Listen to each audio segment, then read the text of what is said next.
Semuanya dikafirkan. Artinya mereka sangat mudah mengkafirkan. Mereka sangat mudah mengkafirkan kaum muslimin. Jadi mengkafirkan orang tanpa alasan ini dosa besar. Kita tahu di Indonesia ada sebagian kelompok yang kalau orang tidak berbaiat kepada imamnya dikafirkan. Islam jamaah lah, gampang. Islam jamaah. Alhamdulillah banyak yang sudah murtad dari kelompok tersebut.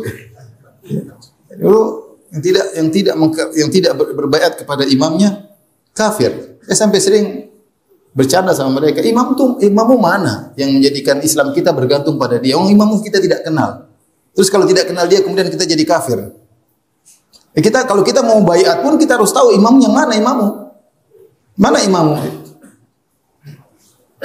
Baru kita lihat baiat atau tidak. Imamnya kita nggak ada yang tahu. Terus kita jadi kafir gara-gara tidak berbaiat sama dia. Yang kenal aja tidak, gimana mau baiat? Kemudian semua surga neraka orang tergantung pada imammu itu ya, gimana sih? Islam begitu sempit kah? Dan ini kelihatannya sepele padahal ini dosa besar. Ini sebabnya karena berlebih-lebihan dalam agama tanpa bimbingan ya. Orang Khawarij kuat dalam beribadah ya, rajin salat, rajin puasa. Tapi tadi akhirnya mungkin ada ujub atau apa, akhirnya mereka mudah mengkafirkan orang lain. Baik, kita lanjutkan. Jadi di antara bentuk pelanggaran yang paling berat adalah mengkafirkan sama muslim tanpa dalil, apalagi sampai menumpahkan darahnya. Dan Allah berfirman, "Wala ta'tadu", jangan melampaui batas, "Innallaha la yuhibbul mu'tadin".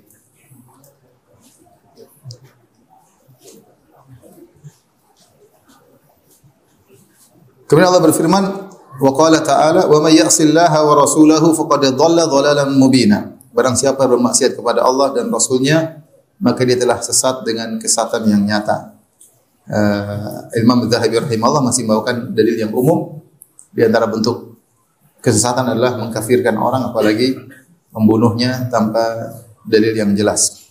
Kemudian beliau membawakan dalil yang spesifik dari hadis Nabi sallallahu alaihi wasallam. Wa qala an-nabiy sallallahu alaihi wasallam, Rasulullah sallam bersabda, "Man qala li akhihi al-muslim", barang siapa yang berkata kepada saudaranya sesama muslim, "Ya kafir, wahai si kafir", faqad ba'a biha ahaduhuma, maka akan kembali kekafiran tersebut kepada salah satu dari keduanya. Artinya kalau benar saudaranya kafir enggak ada masalah. Tapi kalau yang dituduh tidak sampai derajat kafir, maka bisa kembali kepada dia. Ini menunjukkan berbahayanya dosa mengkafirkan. Semisal ini yang lebih ringan, saya contohkan saja hadis tentang yang Rasulullah sebut tentang kisah dua Bani Israel. Yang satu rajin ibadah, satu tukang maksiat. Yang rajin ibadah sering negur yang tukang maksiat. Kata dia, "Ya hadza aqsir", wahai fulan berhentilah dari maksiatmu. Tapi dia tidak berhenti. Akhirnya ketemu lagi, maksiat lagi. Dan dia semangat beramal ma'ruf nahi mungkar. Semangat, tapi kalau tidak dinandasi dengan ilmu bahaya. Dia mengatakan lagi, "Ya hadza aqsir", wahai fulan berhentilah. Dan dia tidak mau berhenti. Sampai satu saat dia mendapati orang ini melakukan mungkin dosa yang lebih besar. Dan dia tegur lagi, "Ya hadza aqsir", wahai fulan berhentilah. Orang yang ditegur ini jengkel, ditegur-tegur melulu. Akhirnya dia bilang, "Da'ni wa rabbi", biarkan aku dengan Tuhanku, kok ngapain ngurusin saya? Ini juga ucapan salah. Kita beramal nahi mungkar harus berjalan. Tapi dia jengkel, intinya dia jengkel, ditegur-tegur terus. Dia mengatakan, "Da'ni wa rabbi", biarkan aku dengan Tuhanku. "Abu ista alayya raqiba", apakah Allah telah mengutus kamu menjadi pengawasku?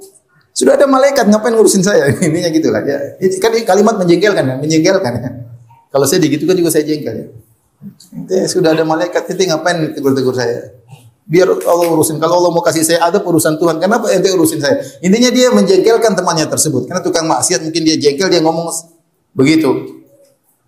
"Biarkan saya dan Tuhanku, bukan urusanmu. Abu ista alayya raqiba", apa kau diutus untuk mengurusiku? Orang ini ketika ditegur yang bernahi mungkar ini, dia tersinggung. Kemudian dia mengatakan, "Wallahi lan yaghfirallahu lak", demi Allah, Allah tidak akan mengampunimu. Satu kalimat. Dia tidak bilang kamu kafir, tapi itu konsekuensi dari Allah tidak mengampunimu, sama di neraka jahanam. Dia tidak bilang kamu kafir, enggak ya? Dia enggak bilang kamu kafir, tapi dia bilang Allah tidak akan mengampuni. Ya sama saja. Tidak diampuni berarti di neraka selama-lamanya. Maka Allah pun mematikan keduanya dan Allah berkata, "Man dzalladzi yata'ala alayya alla aghfira li fulan." Siapa yang berani-beraninya bersumpah dengan namaku, aku tidak akan mengampuni si fulan.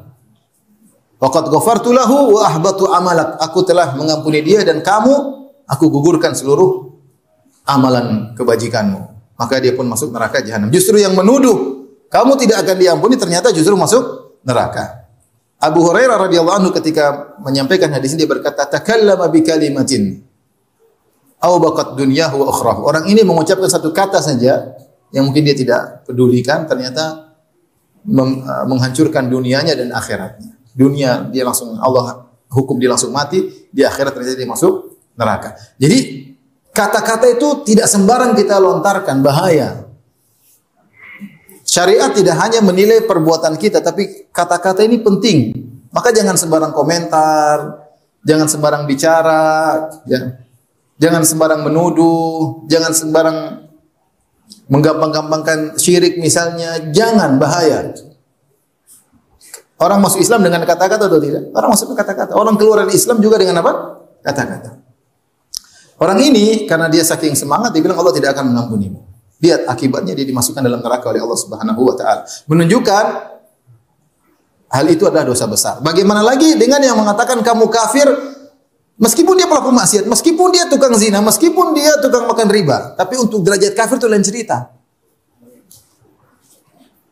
Lihat ketika ada seorang didatangkan di hadapan Nabi sallallahu alaihi wasallam dan dia minum khamar, didatangkan dicambuk lagi.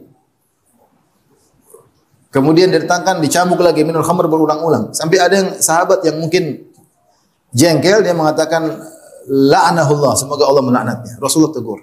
La tal'anuh, kata Nabi, jangan kalian melaknat dia. Fa innahu yuhibbullaha wa rasulah. Ini orang meskipun dicambuk-cambuk, dia cinta kepada Allah dan Rasulnya. Jadi ada penghalang yang buat dia tidak terlaknat, apalagi dikafirkan.